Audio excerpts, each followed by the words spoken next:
राध्या सबूत दिखाकर प्रथम को बताई। दादी की सच्चाई प्रथम ओंकार मिलकर करवाए। दादी को पुलिस के हवाले। दादी को जिस बात का डर था वही हकीकत आज हो गया, क्योंकि दादी सोच रही थी कहीं हमें कोई इस हालत में ना देख ले, नहीं तो मेरा खेल खत्म हो जाएगा।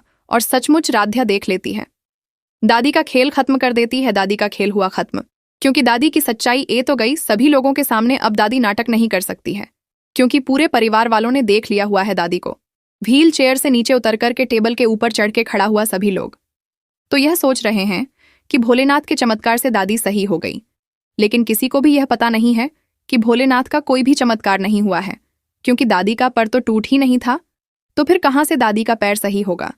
लेकिन सभी लोगों को दादी ने इतने दिनों तक अपने झांसी में तो रखी हुई थी, लेकिन आज जब सभी लोग देख लेते हैं दादी को व्हीलचेयर के नीचे, तब यहाँ पर दीपावली धूमधाम से मित्तल भवन में मनाई जाती है। हालांकि दीपावली का पूजा प्रथम और राध्या दोनों साथ मिलकर के करते हैं।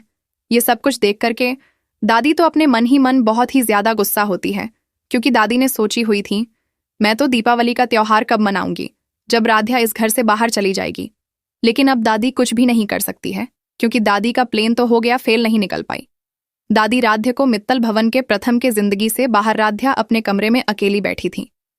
मोमबत्ती की हल्की लौ उसकी आंखों में झिलमिला रही थी।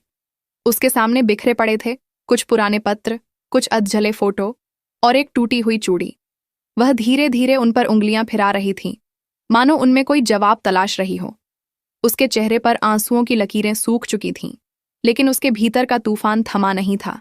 अचानक हवा का एक झोंका आया और मोमबत्ती बुझ गई। कमरा अंधेरे में डूब गया। तभी खिड़की अपने आप खुली और पर्दे जोर जोर से लहराने लगे। राध्या ने एक झटके में पीछे देखा। कमरे के कोने में कोई खड़ा था, सफेद साड़ी में लिपटी हुई एक आकृति जिसकी परछाई दीवार पर कांप रही थी। राध्या की सांसें थम गईं, उसकी आवाज गले में अटक गई। कौन है वहां? पर जवाब में सिर्फ सन्नाटा था। धीरे धीरे वह आकृति आगे बढ़ी और जैसे जैसे वह करीब आती गई, राध्या की आंखों में पहचान की चमक उभरने लगी। यह वही थी, राधिका की आत्मा। राध्या की आंखों से आंसू बह निकले। वह वहीं जमीन पर बैठ गई और टूटे हुए स्वर में बोली, माँ, तुम, सच में तुम? राधिका की आत्मा ने उसकी ओर देखा। उसके चेहरे पर एक गहरी करुणा थी। उसकी आवाज हवा में तैरती हुई सुनाई दी, हाँ राध्या, मैं हूं, लेकिन मेरे पास ज्यादा वक्त नहीं है। इस घर में अब जो होने वाला है वो सब कुछ बदल देगा। तुम्हें मजबूत रहना होगा, क्योंकि सच सामने आने ही वाला है। राध्या की आंखों में भय और उम्मीद दोनों थे। कौन सा सच मां? क्या सब जान जाएगी?